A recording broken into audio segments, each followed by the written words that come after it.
Hey there. Welcome to the Pine Island Experience podcast.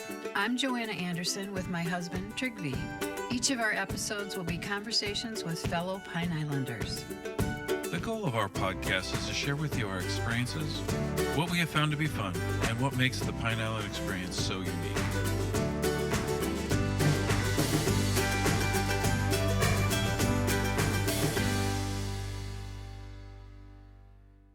I always say on the way back to the dock or when I'm going into Cabbage Key, please remain seated until the captain turns off the seatbelt sign. Everybody kind of gets it. Well, I knew one day I was going to get some wise ass kid on board. And the day came when it was just one of those kids who kind of was a little bolder, So it happened, Please remain seated until the captain turns off the seatbelt sign. And he's looking around. There's no seatbelt sign, And I mean, it's worked every time. People say, yes, and our trays are in the upright position. But you have to do that because people want to get up immediately, grab their bags. They're going to Cabbage Key, or they're boaters and they want to help. But the thing is, as the captain, you have a process, a method. And like you said, winds, currents, I don't know where I need to be. I don't, hopefully it's midship, but I may have to run up in the bow. I may have to run to the stern. And if people are all standing up, it's like I can't dock the boat. So they're really pretty good about it. But I have had women with their husbands on board, and the husbands insist on standing up and helping. And the wives are saying, and that includes you, sit down. You were listening to Captain Cathy Eagle of Captain Cathy Eagle Boat Tours, describing the importance of staying seated while she docks her tour boats. Captain Cathy, also known as the Dolphin Whisperer, is a charter boat captain, a musician, and writer for the Pine Island Eagle and the Nautical Mile magazine. She has spent over 40 years boating in our local waters, delighting her passengers with her knowledge of wildlife and her talent for attracting dolphins during her tours. And now, to tell her story, here is Captain Cathy. Thank you for coming, Captain Cathy. We're very excited you're here. It's great to be here. Thank you for inviting me. Certainly. We want to talk to you about Captain Eagle Boat Tours at length and about dolphin tales and whatever else we get into today. But we want to start at the beginning, where you're from originally. I know you've been here over 40 years in this area, but we want to find out about your background at first, if you could fill us in. Sure. Well, if you get on I-75 here in Fort Myers and just drive till it dead ends at the border of Canada, there's a small town called Sault Ste. Marie, Michigan, in the Upper Peninsula. And that's where I was born and raised. Wow. On Lake Gitchagumi. And I'm 50% Chippewa Indian. And summers were just spent running around barefoot, constantly in the water, skiing and windsurfing when that came into being, and just grew up in nature. And Canada was just across the bridge. And when I was a kid, for 50 cents and a handwritten note from our moms, my best friend and I could get on the bus and spend the whole day in Canada. Isn't that crazy? That is crazy. That was wonderful. a whole immigration process. Was it your mom? Yeah, I knew handwritten mom notes were important. I didn't know they were worth crossing country lines. So where'd you go from there? Now, it had to have been cold in the winter. It was tied with International Falls, Minnesota many times for the coldest places in the nation. Yeah, I remember one year, I think we had 5 feet of snow overnight. Literally, the town would shut down for days. Wow. But the cool thing was then you could get on your snowmobiles and go anywhere on the roads. It was awesome. And school was closed. And see, now that's pretty cool because, in fact, we were just talking about this not too long ago. I remember it would be like snow day. And as a kid, you're like, oh my God, that's fantastic. There won't be any school. But then you quickly realize, at least when I was growing up, you then had nothing to do because that was more about like riding bikes, maybe playing pickup ball, or doing something like, well, that there's nothing you can't do those normal activities you would do in your school. You lived in an area where you would pop on to other outdoor activities, so you could actually get out and do something. Because I'm sorry, after you go out in the freezing cold and stand in the snow for about an hour or so, you're like, yeah, I'm kind of done with this, and maybe it'd been a good idea had we gone to school. Yeah, we'd pull our toboggans, down the road, although find the nearest hill and just spend the day tobogganing, sledding, tobogganing. Across the street, one of the neighbors every year would make an ice rink in the field, but it was the bumpiest ice rink you'd ever be on because it was never groomed. But when you learn to skate on something like that, you probably don't fall down. Yeah. So you kind of appreciate the Zambonis when they take care of the professional rinks. Absolutely. Yeah, that slick ice. Yeah. And Sault Ste. Marie was called Hockey Town, USA. Really? It was all about hockey. And we had, of course, all kinds of Canadian teams. So as a young teenage girl and all of my girlfriends, we were, oh my goodness, we would just go hang out at the hockey rink because of Canadian boys, we thought were just so much cuter than American boys. Especially growing up in a small town, it's like everybody and their brother, everybody. So, but yeah, it was a great place to grow up. But I moved in here. My parents bought their home in Matlacha in 1978. I came down to visit. I was newly married, graduated from undergrad, and that was it. I was here in 79. Of course. Yeah. Do you remember how your folks found Matlacha to even purchase? It's so weird. So they used to come to the East Coast, to Hollywood, to Fort Lauderdale. Then they started Marco Island, Naples, Venice. Well, there was a businessman in Sault Ste. Marie who managed the Montgomery wards. We didn't have very many stores. And they also owned a resort in a little town on Lake Michigan. And my father owned an insurance company in Sault Ste. Marie. And, so they would see each other at business meetings. And he said to my dad, Hugh, you really need to come down and check out this little town called Matlacha. We just bought a little motel there.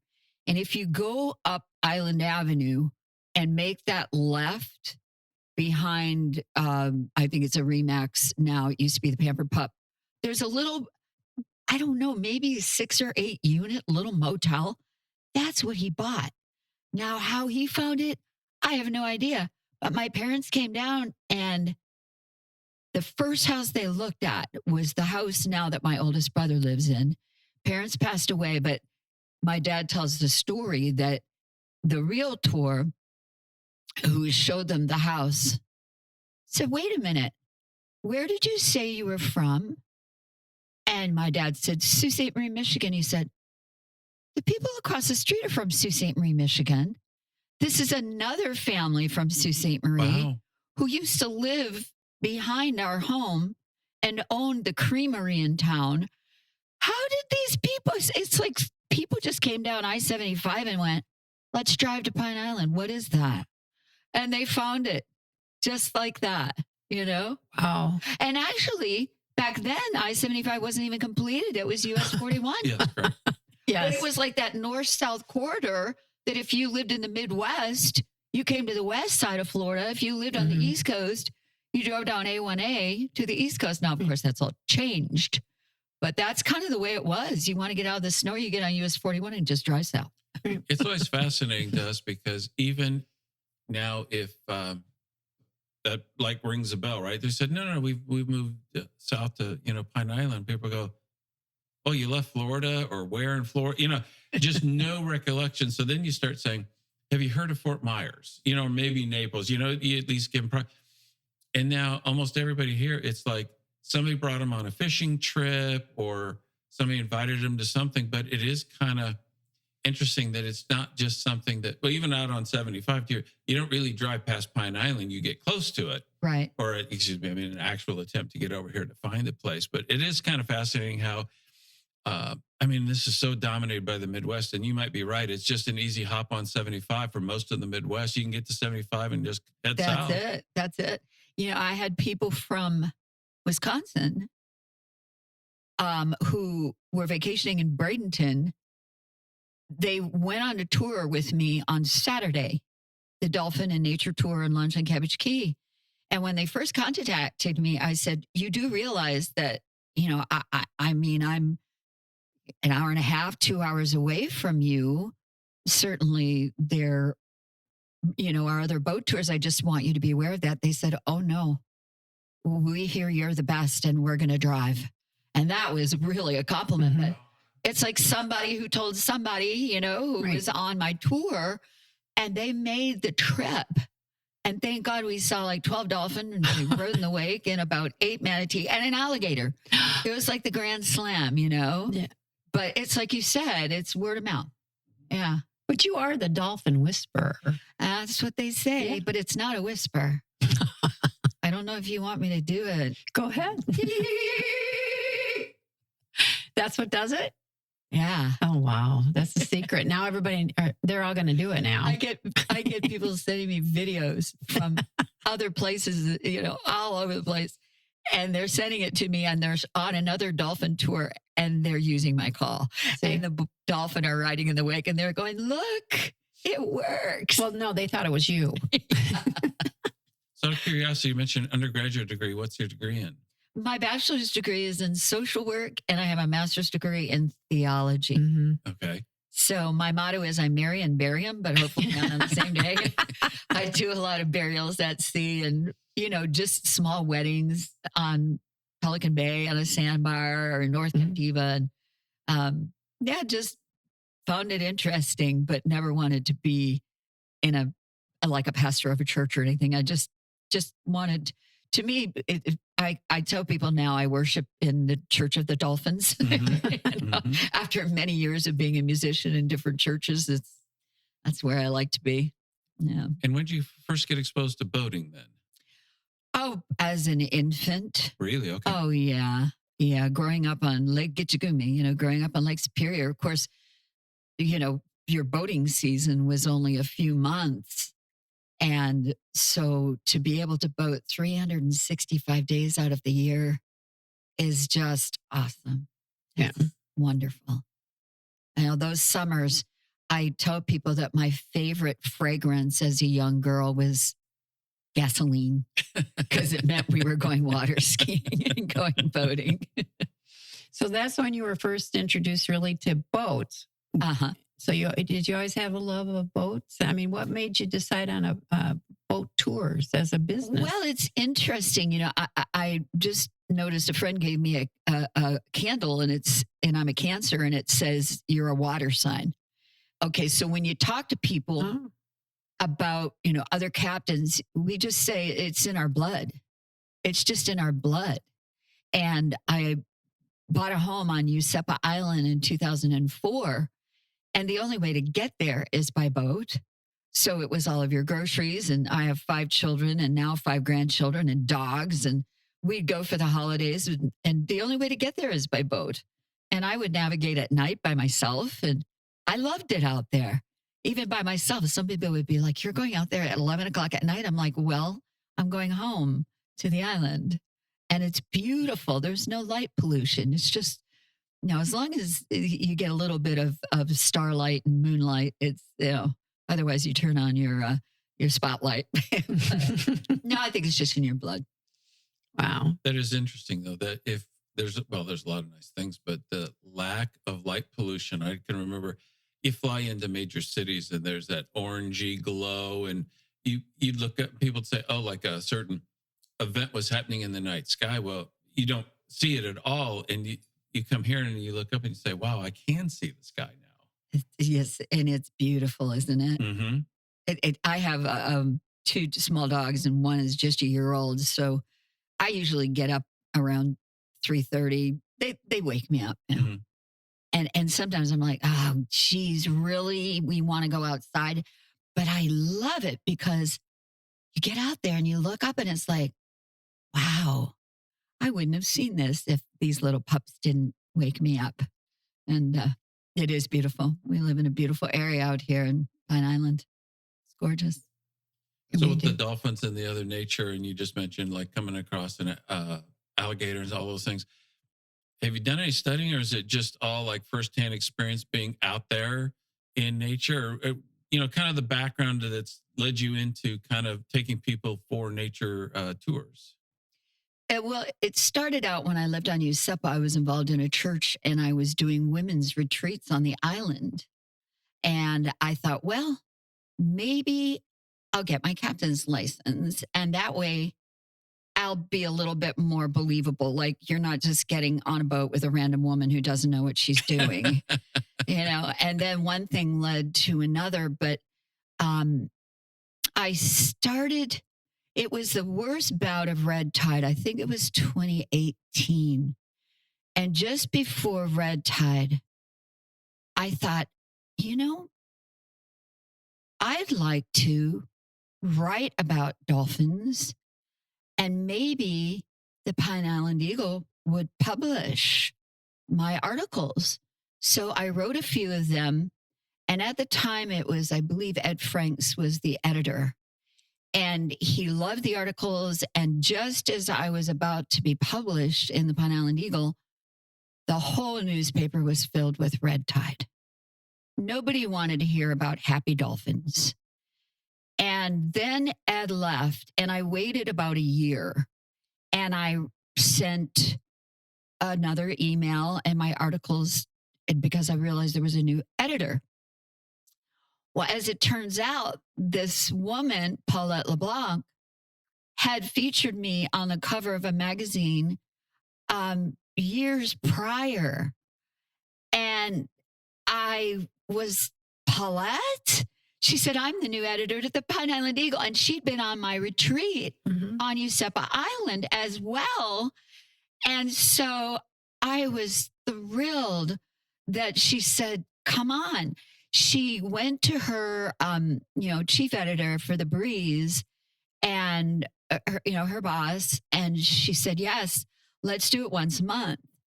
And then next thing I know, they're saying, can you do it twice a month? And I thought, if they ask me to publish every week, it's going to be like back in grad school.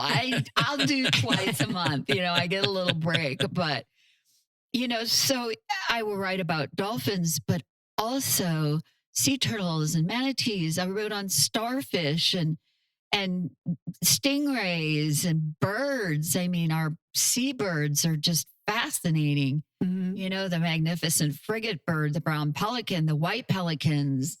There's just so much out there.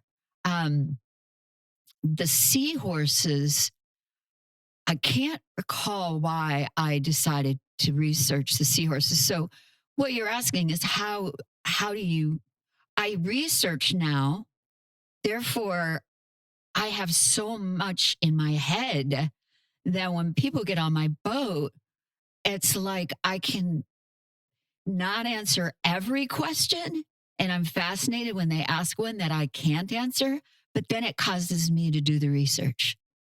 And the seahorses, often I would write in the little corner of the bar at Michelli's, and just, it's hard for me to write at home. I get too distracted. Oh, I'll do a load of laundry. I'll take the dogs out. Oh, gee, maybe I need to do this. So I have to be somewhere separate. And I was researching about these seahorses. Well, there were a couple of Pine Island crabbers, blue crabbers, came and sat down at the table next to me. And because I had never seen a seahorse, I'd seen starfish. And I said, hey guys, do you ever see seahorses, when you're out on Pine Island Sound? This guy pulls up his phone, and in his hand, he's holding 4 or 5 seahorses, and their little tails are wrapped around his fingers.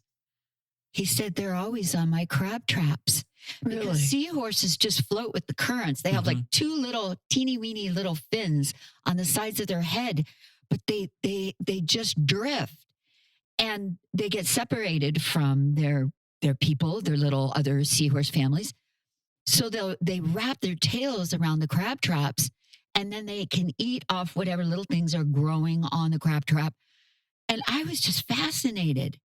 And so I gave this guy the credits. They did publish his photo in the Pine Island Eagle. And I also write for the Nautical Mile once a month. Oh, you do? And they published his picture too. So it was like supporting this young guy who, just happened to have this great picture of these seahorses. And so it's just a daily, like, what are we going to find out now? Mm-hmm. Yeah. And you come across something each time, right? Or somebody asks you a question, you go research it and write an article. Oh, sure. Wow. Yeah. It's fascinating. And when the dolphin ride in the wake, people always say, well, why do they do that? Well, it's fun, for one, and they get to show off. They're, courting some females. The males will jump, but dolphins exfoliate their skin every 2 hours. So it's like a spa day when they get in the waves and the bubbles and they're twisting and they're turning. And the other thing is, dolphin can't see up. They can see side to side. They can see down. So you'll see them roll over on their side to look up at you like this. People are like, well, why do they roll over on their side? Why are they on their backs? They're looking at you. Here's the looking at you, kid. They do. That's happened to me a couple times. We were in South Seas, I remember, and before we moved down here, and we were on a ferry. It was off seas. It was not particularly warm, and we might have been the only two on this ferry. And he was up by the captain because he was fascinated with that. And I'm just standing in the back. A dolphin came out of the water, was my height, that high, looking at me from the side. I'm like, you should see this, what I just saw. I was just blown away. Isn't it awesome? Mm-hmm. Yeah, they're very cool. Yeah, they are very cool. Yeah. We have them out here. I was telling you how they were slapping. Yes. A lot. Often they do that to stun the fish. Okay. When they're foraging to eat, but also it's a form of communication, to another dolphin that, hey, there's some Spanish mackerel in the past, or, there's some great trout over here, or, so it's pretty neat. They do that a lot. Yeah. They slap that tail a lot.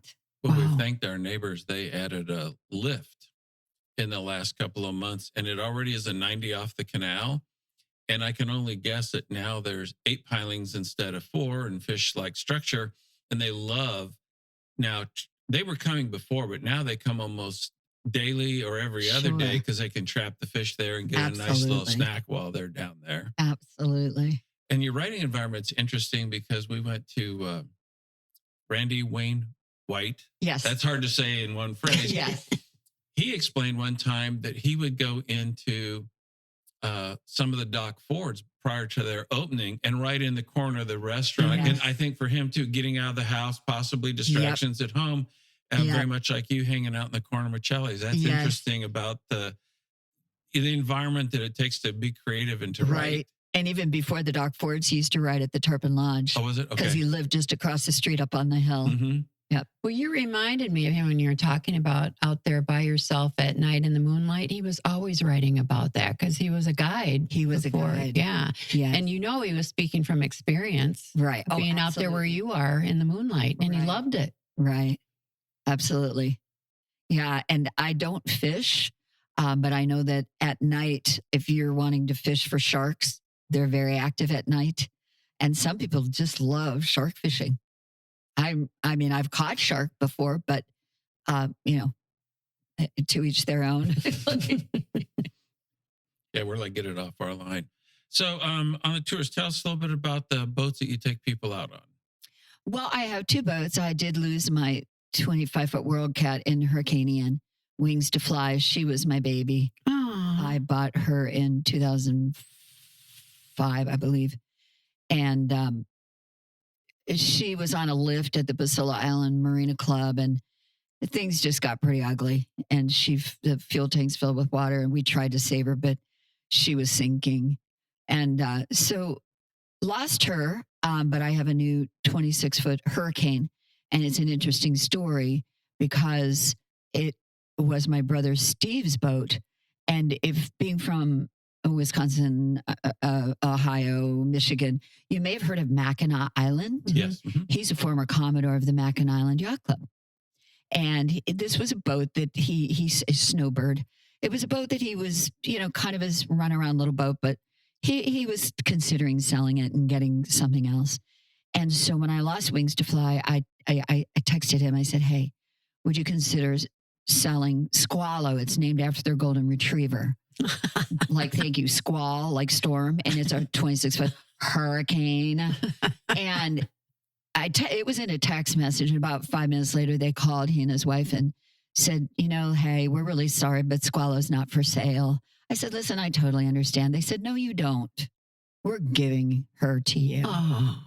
So this boat is parked at the Tarpon Lodge. You'll see it out there with Captain Cathy Eagle. And I run out of there mainly to Cabbage Key and my tour, Dolphin Tour, the sandbar at Pelican Bay, the little manatee cove in there, a bunch of manatee in there right now. And then I have a 26-foot leisure cat at my home, behind my home in Malachey. And I run just Back Bay Sunset Tours out of Michelli's. But the bulk of my work is out of the Tarpon Lodge now. So it's a great place to be. As you know, the sunsets are gorgeous. The best. Oh, Yeah. beautiful. So what do you like about because before they were two cats, now you have a hurricane, a single hull, and the cat. What do you like about the cats that were so good about them for your business? You're smiling. Oh gosh. When I test drove my World Cat, I was on Fort Myers Beach and I was with the salesman, and a big Hatteras went by, and I pulled the throttles back. They're dual engine. And he said, "Don't do that." And I said, "What?" He said, "No, just go through it." And when I went through the wake of that Hatteras, I was like, oh my gosh, this cuts through the waves. Plus, with the dual engines, you look like a master docking anywhere because you just the forward, reverse, and the opposite. Yeah, exactly. So now with a V hull, even though I have two 150 Yamahas, they're really close together, so they kind of cavitate so they don't work like the dual hull with the engines further apart. But I'm learning. I'm getting better. Yeah. Getting better with it. Well, you want to try something new, don't you? Sure. Yeah. It's just a little harder to dock. It's not as pretty when I go into a dock now. We were staying someplace, and they did offshore fishing charters out of there. And these are 55, 60, 65-foot Vikings and ships of that ilk. And, any marina's tight quarters for the most part, right? And you'd see these guys come in, and it was like they were riding their bike.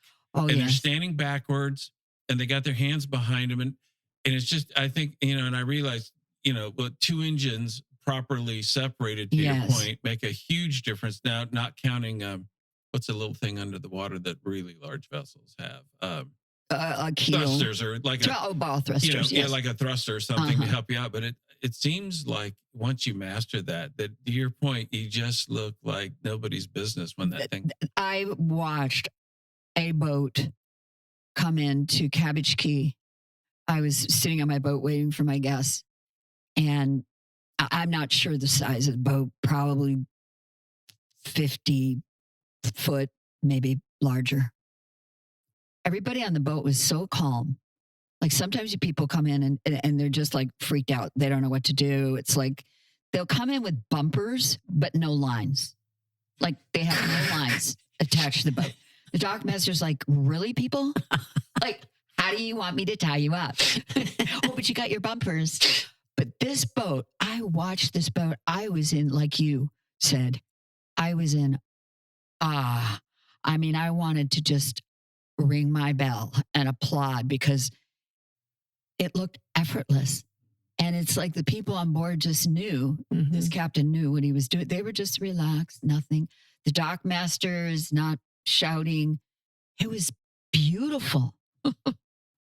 We, a little diversion, we'll get back to. We were staying at a place along the Keys, and we talked to the dockmaster out, having a drink one night. And I said something like, "You must have stories." He says, "Oh, you don't understand." He said, we have become the prime destination for brand new boat owners out of Miami.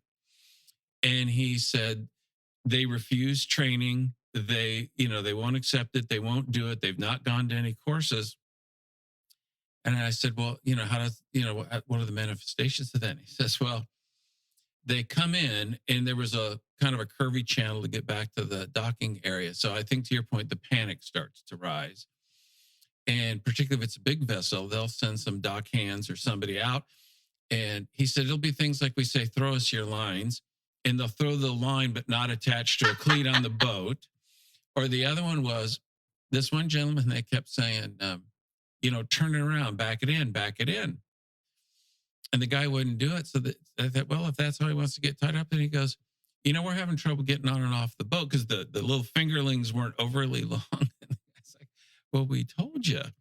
And there's also we'll walk you back in. No, let me do it. And they're smashing into the dolphins and stuff, So it's everybody's going to make the mistakes, and we've certainly made our fair share. But you do can tell the people that I think it's almost like the more serious you are, the better you are, because you respect that there's current and wind, and that bow can be a big sail in certain wind conditions. Ooh, that's so true. That is so true.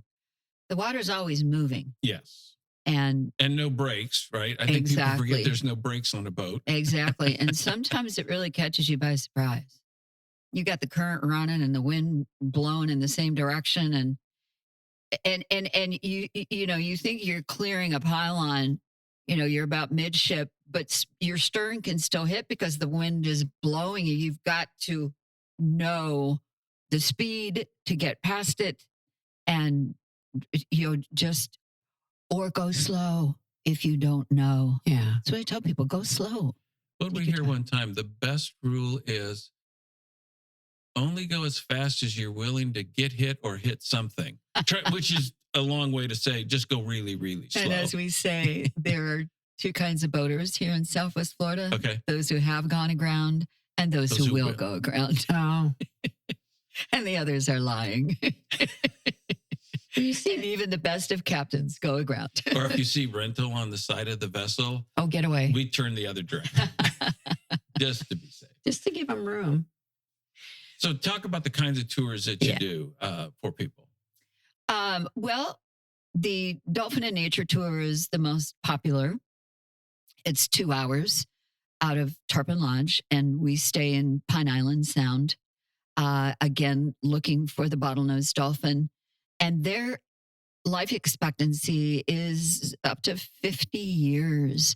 And we have an old guy named Scar, and every now and then we see him. He's crotchety and old, and he doesn't want to hang out with anybody, but it's fun to see him. And his dorsal fin is really scarred up, so you could tell who he is, and he's big. The girth on this dolphin is huge. But we spend 2 hours on the water, and we go into Pelican Bay, which is the backside of Cayo Costa. And there's a little what we call the keyhole in there. And it's kind of, when there are kids on board, I say it's the Pirates' Cove. The pirates hid all the treasure, And that's where the manatee are from about November to April. They go in there for the warm water. They leave in April for cooler water. So they do not like water temperature below 68 or above 78. So they'll migrate along the Gulf Coast to Texas, or if they're on the East Coast, they'll go as far up as the Carolinas and Virginia.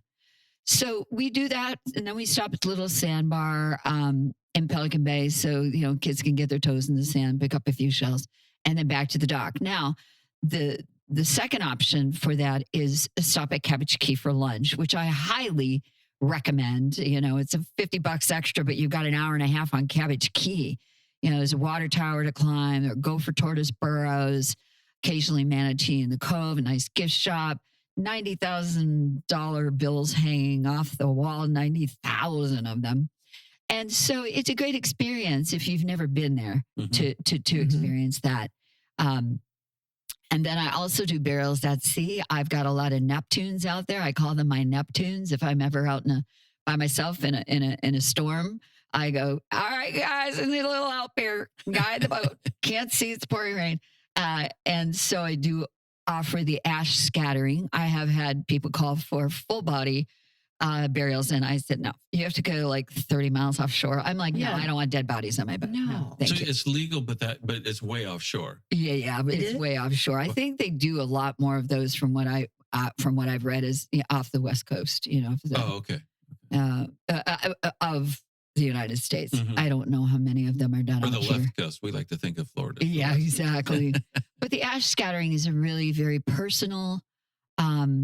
family on board, and this is kind of their last goodbye. They've had the memorial, and it could be a handful of just a small group, because I take 6. It's called a 6-pack license, so it's just very lovely, and I encourage them to bring flowers, because when you throw the ashes in, they dissipate very quickly. So we throw fresh flowers in so we can see where their loved one is moving, that current. And then I do a circle of life around that. And if they have music, they can, tell me what songs, and I'll play them for them, or they can, say prayers, whatever. It's very private and very personal. And the coordinates, I think.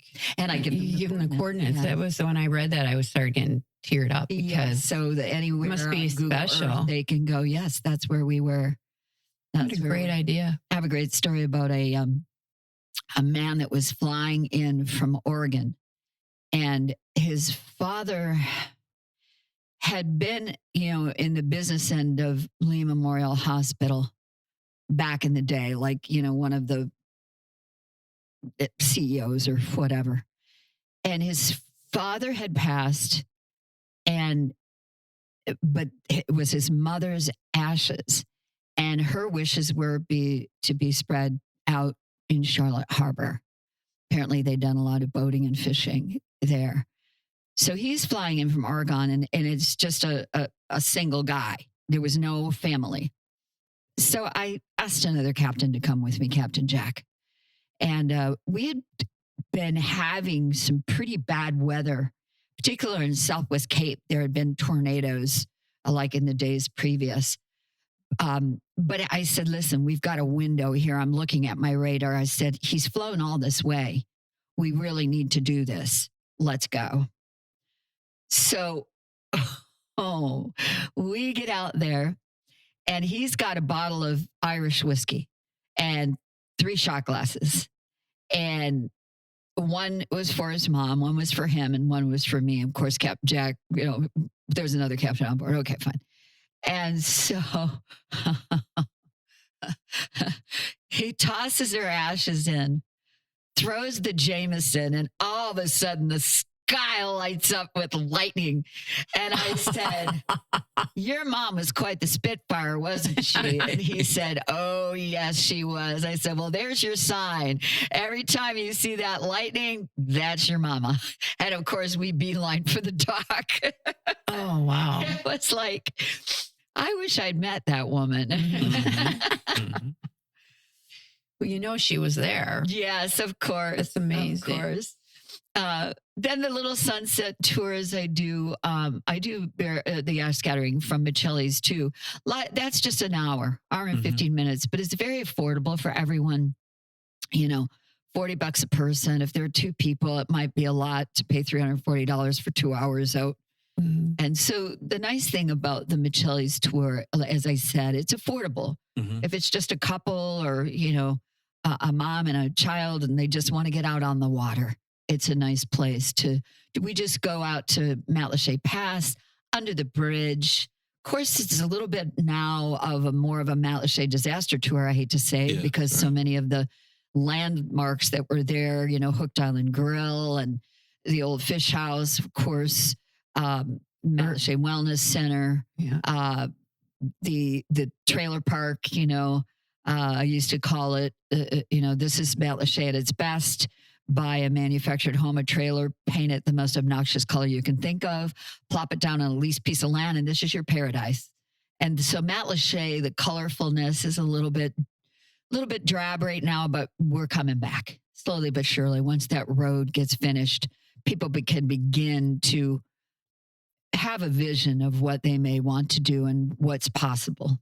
Yeah. Well, and I know nothing about road construction, but it appears it's the same or a similar process to when they redo the seawalls, and it looks like it's going to provide the protection that would allow somebody to be able to invest and start to fulfill the dream. Because I would have to assume right now, you say, well, if I spend X amount of dollars, is it all going to be washed away again? Correct. And that looks like that.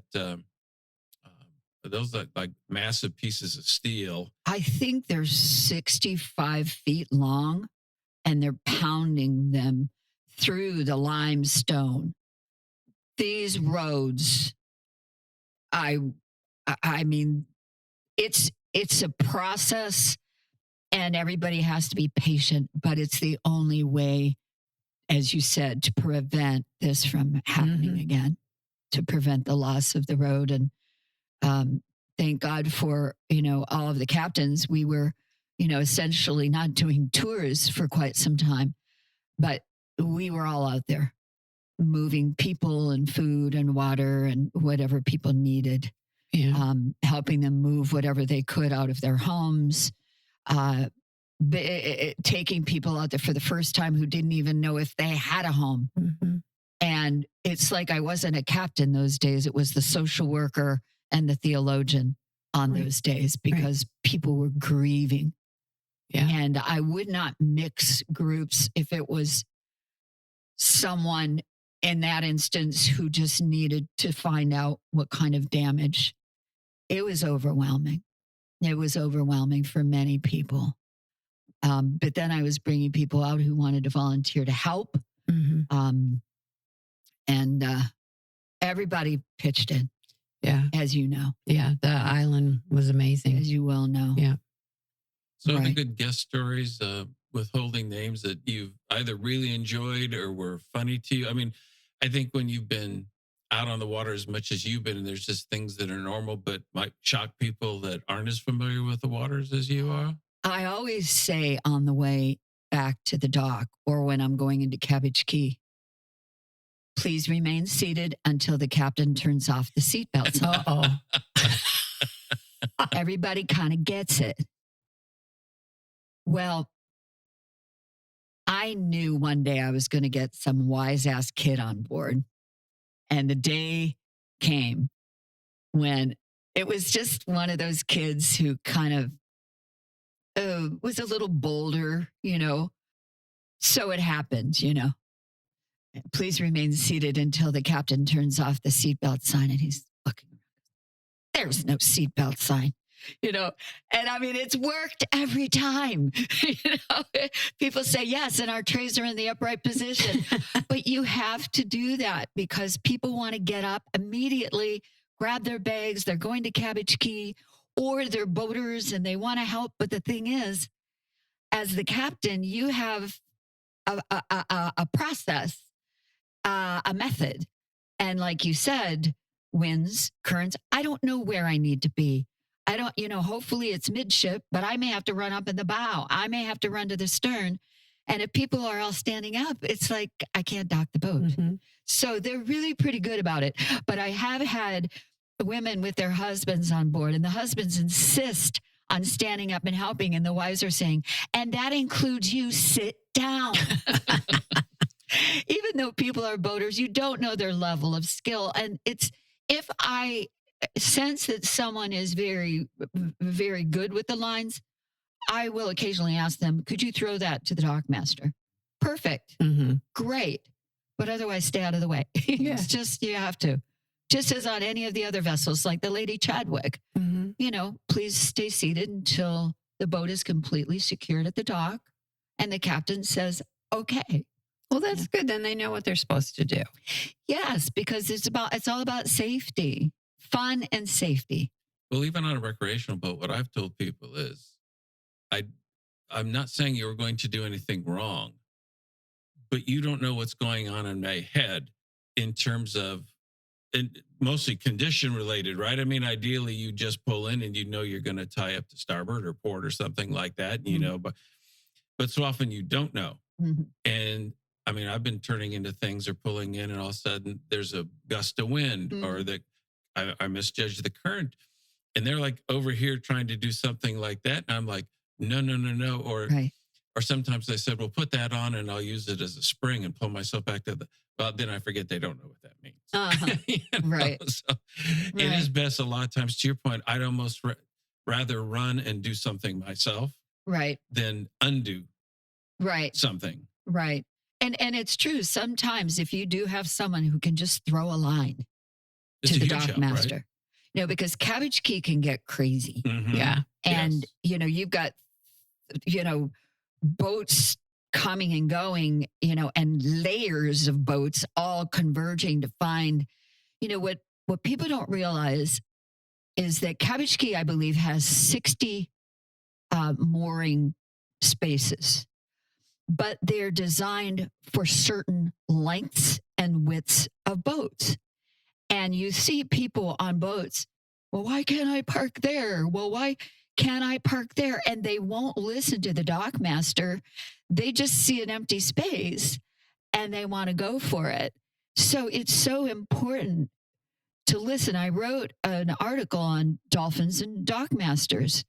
They are there to assist us and to keep that marina organized so that people don't get hurt and vessels don't get damaged. They're valuable people. Absolutely. And I always, always tip your dock masters. Even if they weren't even there when I came in and tied up, I still tip them. Of course. Because it's their dock. And that's how they make a living. I've often looked at them, certainly knowledgeable. They know the slips and everything. But if nothing else, they're my best insurance against damage to the boat itself. Correct. I mean, that ability to walk something in or help get you in if there is wind or current. I mean, if it's a dead still day, but let's be honest, how often does that happen? Virtually never. Right. And there's almost always some kind of current. And they're the people that, and to your point, once you get at least one line on out, it starts to make everything a lot easier. Sure. And they're knowledgeable and they won't pull too hard. And sure. And I know a lot of people like try to stop a moving vessel. Sure. You're not that strong. No, you're going to break and snap. I say keep all of your body parts in the boat. Please do not reach out to try and hold onto the pylon. The other thing about the dock masters is they'll be there when you're up having lunch and some other boat is pulling into a slip next to you. And they have to sometimes they have to adjust your lines, but they're going to do their very best to make sure somebody doesn't crash into you. They feel very responsible for your vessel. And some people just don't realize that it's, tying it up is one thing, but then keeping an eye on it, adjusting if need be. Yeah. Throwing on a bumper if you have bumpers handy. Now, are you looking to expand any kind of tours or do different kind of tours, or are the ones you have, ones you enjoy and the public enjoys? I know you said the one is the most popular. So have you kind of honed those in over the years, or that's kind of what you do? And it is, I used to do when I was running out of Jug Creek, Eusebia Shoreport. I used to do a lot more Boca Grande trips, but I'm not doing them anymore. I used to do a lot more in North Captiva, but sadly to say, we've lost, one of the main restaurants out there. It used to be Barnacle Phil's, its mainstays. I find that what works for me is I've tweaked these. I run my own boats. I don't hire other captains. And it's what I feel that I do best. And so, other than, Boca Grande is just a long way. Yes, it is. And that pass can be like a washing machine. The concierge at Gasparilla Inn a few years back before COVID asked me if I would be their exclusive sunset tour person. And she said, we'll provide, charcuterie and champagne and, just take them for a sunset cruise. And I said, well, let me think about it. And I said, my 5 children will kill me. Not only am I, out there within, Cabbage Key, Eusebia, Pine Island, but now I'm coming back in the dark across Charlotte Harbor. So I offered it to Captain Will Olds. Will does a lot of Boca Grande runs, and I think it was his 4th trip.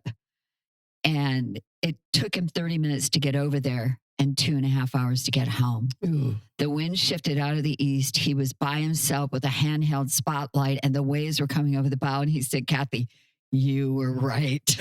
And so I just said, it's not worth the money, Right.